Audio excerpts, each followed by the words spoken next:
Halo Lur, Assalamualaikum warahmatullahi wabarakatuh. Ketemu lagi bareng saya Mas Rey. Nah, di video kali ini saya akan berbagi video lagi, yaitu pertanyaan dari subscriberku, yaitu tentang bagaimana cara meningkatkan presentasi menetas, keberhasilan presentasi menetasnya itu tinggi ya Lur. Nah, bagaimana caranya? Oke, di sini akan saya coba jelaskan mulai dari awal, karena untuk meningkatkan presentasi keberhasilan menetas itu banyak syaratnya ya Lur. Nah, harus step by stepnya dari awal itu harus benar dalam menetaskan telur. Oke, sebelum lanjut saya ucapkan selamat sore, selamat beraktivitas ya Lur. Sudah selesai beraktivitas ya Lur kalau sore. Nah, di sini di luar lagi hujan, jadi saya videoin di dalam sini aja biar tidak mengganggu suaranya ya Lur. Oke, semua dulur-dulurku semoga diberi kesehatan, diberi rezeki yang lancar dan dipermudahkan usahanya. Oke, lanjut aja. Ini untuk yang pertama ada indukan Lur, yaitu dari indukan. Nah, kalau indukan itu syaratnya minimalnya itu harus 3 bulan nelur dari usia pertama kali nelur ya Lur. Itu telur baru siap untuk ditetaskan. Nah, karena apa Lur? Kalau telur induk muda itu biasanya mudah gosong Lur, mudah gosong telurnya, karena pembuahannya dari jantan dan betina itu masih belum siap, dan telurnya itu masih kecil dan juga tipis. Nah, seperti itu ya Lur. Ini untuk yang pertama, diingat harus 3 bulan dari pertama usia nelur baru telur siap untuk ditetaskan. Nah, makanya saya selalu rekomendasikan bagi yang mau terjun pertama kali untuk menetaskan telur, yaitu lebih baik memiliki indukan sendiri karena sudah terjamin kualitasnya. Oke, dan untuk yang kedua ada penyimpanan telur. Nah, ini untuk penyimpanan telur, suhu yang harus ditempati untuk penyimpanan telur itu minimal itu 20 derajat Celcius suhunya ya Lur. Itu Lur, maksimalnya itu 20 derajat, tidak boleh lebih. Karena apa? Kalau 20 derajat lebih, embrio yang ada di dalam telur itu bisa berkembang, apalagi kalau penyimpanannya itu lebih dari 5 hari. Nah, embrio jika berkembang dan suhunya tidak maksimal itu akan mudah mati Lur. Nah, di situ syarat yang kedua itu adalah penyimpanan telur harus suhu 20 derajat Celcius maksimalnya, untuk ke bawah tidak masalah, dan tidak boleh disimpan lebih dari 6 hari. Itu kalau saya ya Lur, itu kalau saya, karena kalau lebih dari 6 hari itu sudah jelek Lur. Nah, itu pengalaman saya. Oke, untuk yang ketiga ada membersihkan telur ya Lur. Oke, cara membersihkan telur kalau saya ada 2. Ada yang saya gosok menggunakan sabuk besi. Saya sambil telurnya dulu. Ada yang saya menggunakan sabuk besi. Nah, seperti ini. Digosok aja untuk menghilangkan debunya. Nah, di sini untuk yang pertama. Yang kedua bisa menggunakan bike clean. Nah, oke, saya jelaskan dulu. Membersihkan telur itu tidak sembarangan, karena di telur ini mulai dari telur indukan bebek sudah terlapisi yang namanya lapisan kutikula yang berfungsi untuk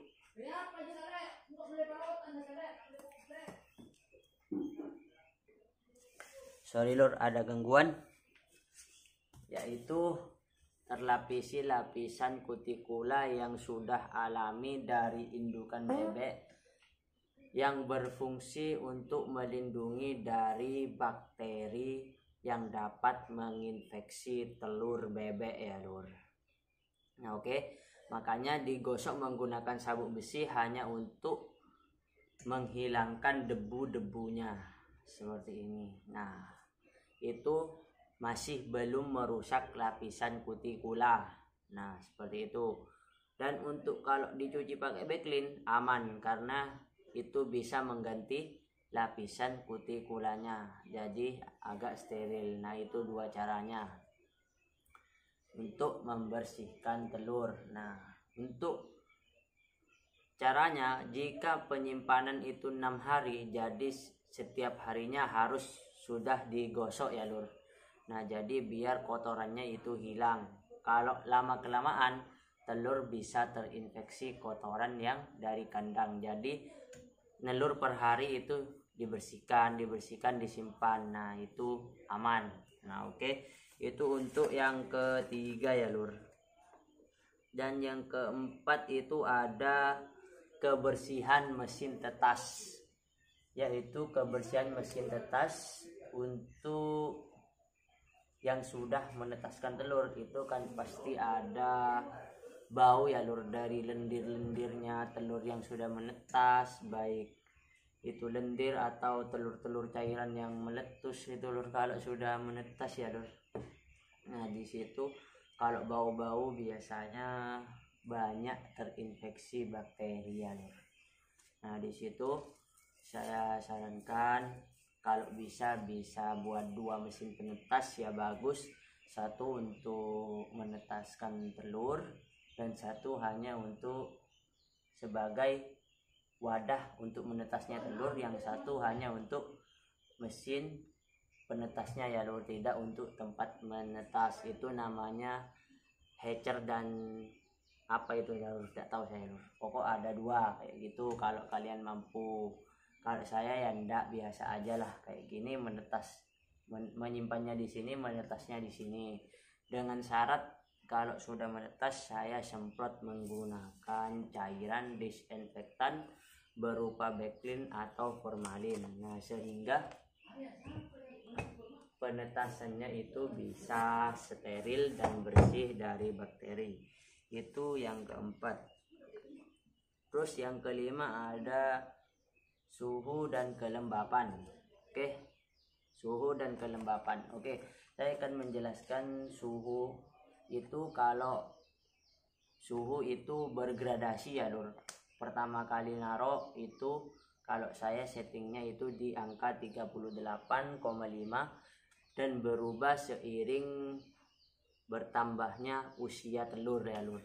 Terus saya turunkan jadi 38,5 ke 38, ke minggu yang depan itu turun lagi ke 37,5 sampai letak itu 37 Celcius. Itu kalau saya ya lur. Nah kenapa saya tidak paten lur? Karena kalau kita paten dari awal suhu di angka 38,5 itu tinggi ya lur. Jadi telur akan gosong ya lur. Nah seperti itu. Karena kalau usia telur itu sudah menginjak 15 hari, itu telur sudah mempunyai panas sendiri karena seiring pertumbuhan embrio yang sudah memenuhi kerambang telur atau cangkang telur lur. Nah, jadi kalau tidak dikecilin, telur panas ketemu suhu panas, doang panas lur. Jadi mudah gosong. Dan untuk kelembapan saya biasa apa ya lur, kalau kelembapan ya 50% lah. Kalau kita setting menggunakan hygrometer itu yang pakai layar itu 50%. Kalau kalian tidak mau setting ya tidak apa-apa lah lur. Kalau mesin tetes manual ya kasih air aja lah yang cukup dari awal sampai panen ya lur. Oke lur, yang keenam ada pembalikan telur. Oke, saya buka aja ya lur biar agak terang. Yang keenam ada pembalikan telur, yaitu membolak balik telur biar supaya pembalikannya maksimal. Nah, kalau saya pembalikan itu 2 kali sehari ya lur, itu sudah cukup. Itu minimalnya itu 2 kali sehari. Kalau 3 kali sehari bagus, cuman kalau saya kan sibuk lur, ya ada urusan entah makan indukan atau membeli pakan lah lur, kayak gitu. Jadi saya maksimalin bener pembalikannya 2 kali dengan cara kita tandai seperti ini ya lur. Nah, oh ini sorry lur, ini masih usia 2 hari jadi belum ada tandanya. Nah, saya sebagai contoh aja, ini kita tandai menggunakan spidol. Ini baru saya tandai ketika sudah usia 4 hari ya lur. Sortiran kedua itu kalau sudah langsung saya tandai. Nah, di usia 4 hari itu pembalikan harus benar-benar sudah maksimal. Nah, itu syarat untuk pembalikan 2 kali tapi pagi sore, tapi harus dengan maksimal dikasih tanda ya lur. Seperti ini spidol. Nah, kalau kalian nonton video yang saya yang sebelumnya pasti tahu lah lur. Jadi kalau pagi ini ada tandanya, kalau sore kita balik seperti ini. Nah, di situ ketemu kan lur, mana yang enggak kebalik dan mana yang kebalik seperti itu. Nah, di situ adalah untuk pembalikan dan caranya kita rolling ya lur. Nah, seperti ini rolling. Di sini ambil semua barisan sini, lalu kita roll ke sana. Nah, biar suhunya telur sama-sama rata untuk setiap harinya. Itu seperti itu cara pembalikan, dioper. Nah, seperti itu. Karena suhu depan pintu sama belakang pintu itu beda ya lur. Oke, lanjut yang ke-7 ada penyemprotan dan pengikisan ya lur. Nah, oke. Penyemprotan dan pengikisan itu dilakukan di usia 15 hari ke atas. Itu kalau saya ya lur, 15 hari ke atas. Nah, oke. Ini sudah minim ini ya lur. Ini apa? Contoh aja. Ini usia 15 hari. Oke, kita cek ya lur. Kita cek rongga udara yang ada di dalam telur. Nah, dengan cara kita senter menggunakan senter lur, bisa menggunakan HP, bisa menggunakan senter. Nah, oke. Di sini ada rongga udara ya lur di dalam telur. Nah, ini telurnya masih usia 2 hari, jadi rongga udaranya masih kecil. Ketika usia 15 hari, rongga udara itu sudah mulai agak besar. Nah, di situ dilihat apakah rongga udaranya sudah sesuai di usia 15 hari atau masih kecil. Nah, oke, kalau masih kecil kita harus melakukan pengikisan agar rongga udaranya itu bisa maksimal penguapannya. Nah, seperti itu. Nah, biasanya itu di cangkang-cangkang yang tebal, yang telur hijau itu lebih tebal daripada telur yang putih.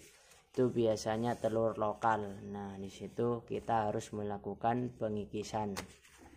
Nah, jika telurnya sudah tipis, biasanya penguapannya itu sudah maksimal. Nah, jadi tidak perlu kita kikis. Nah, tinggal kita semprot aja untuk melembabkan. Karena kalau kita kikis telur yang penguapannya berlebihan, itu juga tidak baik lur. Karena cairannya di sini kering, cepat kering, dan mengakibatkan telur gosong kepanasan. Nah, seperti itu penyemprotan dan pengikisan.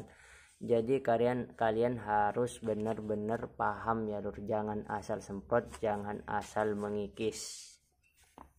Oke, yang ke-8 ada penanganan telur ya lur. Penanganan telur ketika sudah mulai menetas di hari ke-25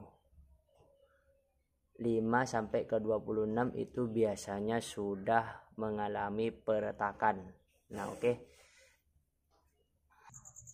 Oke lur, ini yang telur usianya sudah menginjak 25 sampai 26, dan di sini itu harus bisa dalam penanganan telur ya lur. Contohnya itu retak seperti ini. Nah ini kalau retak seperti ini tidak usah dibantu. Ini biasanya peretakan itu sampai di hari ke 26 itu masih retak. Jadi kalian tidak usah lakukan pembantuan dengan mengorek-ngorek ini, karena bisa mengakibatkan lendir yang ada di dalam telur ini keluar dan mengakibatkan lengket. Nah seperti itu. Nah jadi biasanya kalau pemula kan terlalu khawatir, oh ini kok tidak keluar-keluar. Nah seperti itu. Jadi tidak usah dikhawatirkan, ini normal ya lur, kita biarkan saja.